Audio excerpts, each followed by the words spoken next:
জমি নিয়ে বিস্ফোরক অভিযোগ অধীর রঞ্জন চৌধুরীর, আর এরকমই অভিযোগ ভুরি ভুরি আছে। বাম আমলে পাট্টা পাওয়া সরকারি জমি অনায়াসে রেকর্ড হয়ে যাচ্ছে অন্যের নামে। গত 11 জুলাই সেই খবর সম্প্রচার করেছিল রিপাবলিক বাংলা। মুখ্যমন্ত্রীর দ্বারস্থ হয়েছিলেন অসহায় পরিবার। ঘটনায় তদন্তের নির্দেশ দিয়েছিলেন কাকসার বিডিও।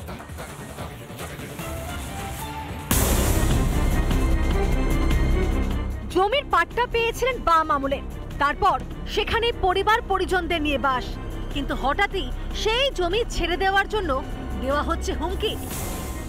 আমি একটু দেখাতে বলবো, এই বাড়ি হচ্ছে দুঃখীরাম পারামানিক।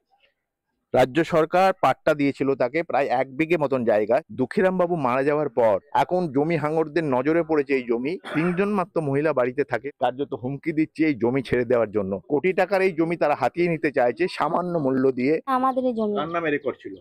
আমার শ্বশুরের নামে। কি নাম? দুঃখীরাম পরামানিক। ওই জায়গা ছাড়তে হবে। আপনার শাশুড়ি তো মুখ্যমন্ত্রীর কাছে অভিযোগ জানিয়েছে, থানাতে অভিযোগ জানিয়েছে, তারপরেও কেউ পাশে দাঁড়িয়ে না, কেউ দাঁড়ায় নাই পাশে। এই জায়গা প্রায় 1 বিঘে জায়গা, দীর্ঘদিন মানে প্রায় 30 থেকে 40 বছর এই জায়গা চাষ করেছেন শচীনাথ বাবু।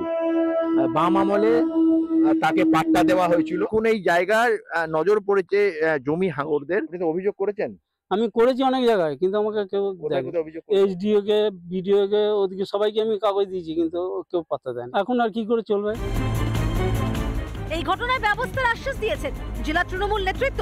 ঘটনা তদন্তের নির্দেশ দিয়েছেন কাকসার ব্লক উন্নয়ন আধিকারিক। বিষয়টা আমি শুনেছিলাম, আজকে আপনাদের মুখ থেকে আরো আমি ডিটেলসটা পেলাম। আগামীকালই আমি বিএলআরওর সাথে আমি দেখা করব, এবং যাতে এর বিহিত ব্যবস্থা হয় তার যথাযথ ব্যবস্থা নেওয়ার জন্য আমি চেষ্টা করব। দেখুন, অভিযোগ তো এসছে, অভিযোগ আসলেই তো হয় না, শুধু এনকোয়ারি করতে হয়। তো প্রপার এনকোয়ারি করার জন্য কিন্তু আমি বিএলআরও সাহেবকে বলবো জিনিসটা খতিয়ে দেখতে, সাথে আমাদের অফিসার সেটা যথাযথ ব্যবস্থা নেওয়ার চেষ্টা করবে। নিজেদের জমি ফিরে পেতে প্রশাসনের দিকে তাকিয়ে অসহায় মানুষগুলো।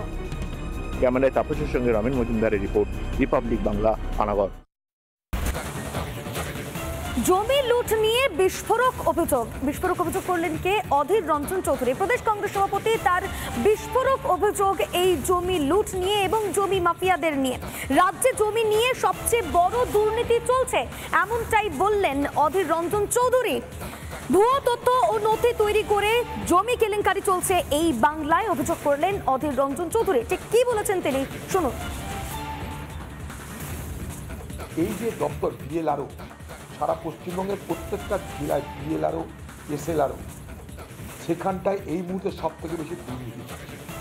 কারণ বলি আপনাদেরকে, মনে করুন গ্রামে গ্রামে পঞ্চায়েতের চুরি, যেহেতু সেখানটা ডাইরেক্ট বেনিফিট ট্রান্সফার প্রোগ্রাম শুরু হয়েছে, ডিবিটি প্রক্রিয়া, ফলে অনেক মানুষ নিজের ডাইরেক্ট পাচ্ছে টাকা। ফলে গ্রামে গ্রামে পঞ্চায়েতের যারা নেতা মাথা বা তৃণমূলের নেতা মাথা, তাদের ধান্দা কিন্তু কিছু কমে যাচ্ছে। ফলে এখন ধান্দার নতুন জায়গা কোথায়? কয়লা বেচবো, সেখানে প্রবলেম হচ্ছে। গরু পাচার, সেখানে তো প্রবলেম হচ্ছে। নতুন ধান্দার জায়গা হচ্ছে জমি। আপনার জমি আপনি নিজেই জানেন না কখন সেটা বেহাত হয়ে যাচ্ছে। এইভাবে পশ্চিমবঙ্গে জমির কনভার্সন ভয়ঙ্করভাবে চলছে। ভূমি দপ্তরগুলো ঘুঘুর বাসা, এটা আমি না, মুখ্যমন্ত্রীকে বলতে হচ্ছে। আপনি জমি বিক্রি করতে চাইছেন না, কিন্তু আপনাকে বাধ্য করা হবে। যদি বাধ্য না হন আপনি, জমি আপনার কিনে নেওয়া হবে। তার সঙ্গে যেটা জলা জমি, সেটাকে ব্যবসায়ী জমিতে রূপান্তরিত, কমার্শিয়াল কনভার্সন হয়ে যাচ্ছে। মানে কোনো জমির ক্যারেক্টার দিনে রাতে চেঞ্জ হয়ে যাচ্ছে। এখন পশ্চিমবঙ্গে কটা নদী আছে, সেই নদীগুলো বাঁচবে কিনা সেটা দেখতে হবে। বাকি খাল বিল জমি টমি আর বাঁচলো না। পশ্চিমবঙ্গের জমির যে মাফিয়া, ল্যান্ড যে মাফিয়া, জমি নিয়ে যা চলছে, সেটা আমি মনে করি যা কিছু দুর্নীতি আমাদের চোখের সামনে আসছে, যেমন কয়লা বলুন, পাথর বলুন, গরু পাচা বলুন, তার থেকে কয়েকশো গুণ বেশি হবে। আর একটা নতুন তদন্ত হওয়া দরকার এখানটায়।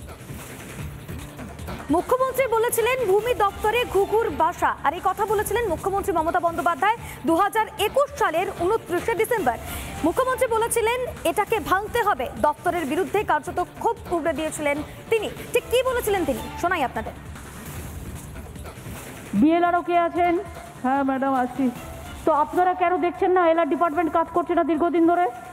ম্যাডাম, ওখানে 3টে সিট আছে, তার মধ্যে অলরেডি একটা সিটের কাজ শুরু হয়ে গেছে, আর 2টো সিট বাকি আছে। এত বাকি কেন রেখে দিচ্ছেন? একটু করুন না, একটু গা লাগিয়ে ভালো করে করুন না। এই দুয়ারে সরকারে এলআর এর পাট্টার জমির সমস্যাটা রাখো তো, দুয়ারে সরকারে এটা প্রায়োরিটি দাও। কারণ এলআর ডিপার্টমেন্টে আমি দেখি যে পুরো ঘুঘুর বাসা, এটাকে ভাঙতে হবে, ঘুঘুর বাসাটাকে ভাঙতে হবে, এবং ভাঙার দায়িত্ব আমার অফিসারদেরই, এবং স্থানীয় মানুষের কমপ্লেন যাতে না আসে। ঘুঘুর ভাষা ভাঙতে হবে এমনটাই বললেন মুখ্যমন্ত্রী মমতা বন্দ্যোপাধ্যায়। কার্যত ভূমি দপ্তরের প্রতি ক্ষোভ উগরে দিলেন তিনি। আর এই বিষয় নিয়েই আজ যে প্রতিক্রিয়া দিয়েছেন অধীর রঞ্জন চৌধুরী, তার পরিপ্রেক্ষিতে রাজনৈতিক ব্যক্তিত্বরা, আমরা আপনাদের একবার শোনাই। বিজেপি নেতা সজল ঘোষ তিনি ঠিক কি বলেছেন এবং সিপিএম নেতা রবীন দে তিনি কি বলেছেন, শুনুন। কথা বলছে কেন, এটা নতুন ঘটনা। তৃণমূল পারে না, তৃণমূল করে না টাকার জন্য, এমন কোনো কাজ নেই। হ্যাঁ, ও জমিতেও খাবে। হ্যাঁ, মমতা ব্যানার্জি বললেন যত মাটি তত টাকা। রামকৃষ্ণদেব শুনলে উনি আরেকবার মানে তিরোধানে যেতেন। হ্যাঁ, বললেন যত মাটি তত টাকা। তো এই যত মাটি তত টাকার মানে কি? হ্যাঁ, জমিতেই তো টাকা। হ্যাঁ, অতএব কয়লা, গরু, বালি যে যেটা পেরেছে, কেউ ছিচকে চোর হয়, কেউ সাইকেল চোর হয়, কেউ মোবাইল চোর হয়, কেউ জুতো চোর হয়। তো যে যেটা চুরি করতে ভালোবাসে, যে যেটা সহজ মনে করে, সে সেটা দিয়ে চুরি করেছে। চুরি ওরা করেছে, খবর নেই। জমি নিয়ে দুর্নীতির অভিযোগ আর অন্যদিকে অবৈধ বালি কারবার। এবার আপনাদের ছবি দেখাবো কাকসার, যেখানে অবৈধভাবে বালির কারবার হচ্ছে এমনটাই অভিযোগ আদিবাসী সংগঠনের। এবার ছবিটা দেখানোর চেষ্টা করি। বিভিন্ন জায়গায় যে ছবি দেখা যাচ্ছে কার্যত স্পষ্ট যে নদীতে এইভাবে অবৈধভাবে চুরি হয়ে যাচ্ছে বালি, এবং তার জন্য নদীর গতিপথ পরিবর্তন হয়ে যাচ্ছে এমনটাই অভিযোগ উঠছে বারবার। সেই ছবি আমরা আপনাদের সামনে তুলে ধরছি। দেখুন কিভাবে কাকসায় বেআইনিভাবে তোলা হচ্ছে বালি। বিভিন্ন জায়গায় এই ছবি দেখা যায়। এই মুহূর্তে যে ছবি আমরা আপনাদের সামনে তুলে ধরছি তা কাকসার বেআইনিভাবে বালি তোলা হচ্ছে, এবং তার জেরেই কিন্তু নদীর গতিপথ পরিবর্তন হয়ে যাচ্ছে এমনটাও বলছেন আদিবাসী সংগঠন। এই নিয়ে মুখ্যমন্ত্রীর কাছে অভিযোগ জানানো হয়েছে, কিন্তু তারপরেও নিশ্চুপ প্রশাসন। এবং আমাদের প্রতিনিধি রমেন তার বিশেষ প্রতিবেদন এই মুহূর্তে আমরা আপনার সামনে তুলে ধরবো। দেখুন, এই 19 নম্বর জাতীয় সড়ক বলা যেতে পারে অবৈধ বালি পাচারের করিডোর। বিভিন্ন বালিঘাট থেকে পশ্চিম বর্ধমানের যে দুই নদ অজয় এবং দামোদরের যে বিভিন্ন বালিঘাট, সেই বালিঘাট থেকে লরি বোঝাই বালি এই রাস্তা দিয়েই রাজ্যের বিভিন্ন জায়গায় ছড়িয়ে পড়ে। এবং এই ভরা বর্ষায় নদী থেকে যেভাবে বেআইনিভাবে বালি উত্তোলন করা হচ্ছে, গ্রিন ট্রাইব্যুনাল এবং উচ্চ আদালতের নির্দেশকে অমান্য করে, তার বিরুদ্ধেই সরব হয়েছে আদিবাসী সংগঠন। তারা মাননীয় মুখ্যমন্ত্রীর কাছে অভিযোগ জানিয়েছে, অবিলম্বে ব্যবস্থা না নিলে অদূর ভবিষ্যতে নদী সংলগ্ন এলাকায় কোনো কৃষি জমি থাকবে না। এই গুরুতর অভিযোগ পাওয়ার পর প্রশাসন কোনো ব্যবস্থা নেয় কিনা সেটাই এখন দেখার। ক্যামেরায় তাপসের সঙ্গে রমেন মজুমদারের রিপোর্ট, রিপাবলিক বাংলা, দুর্গাপুর।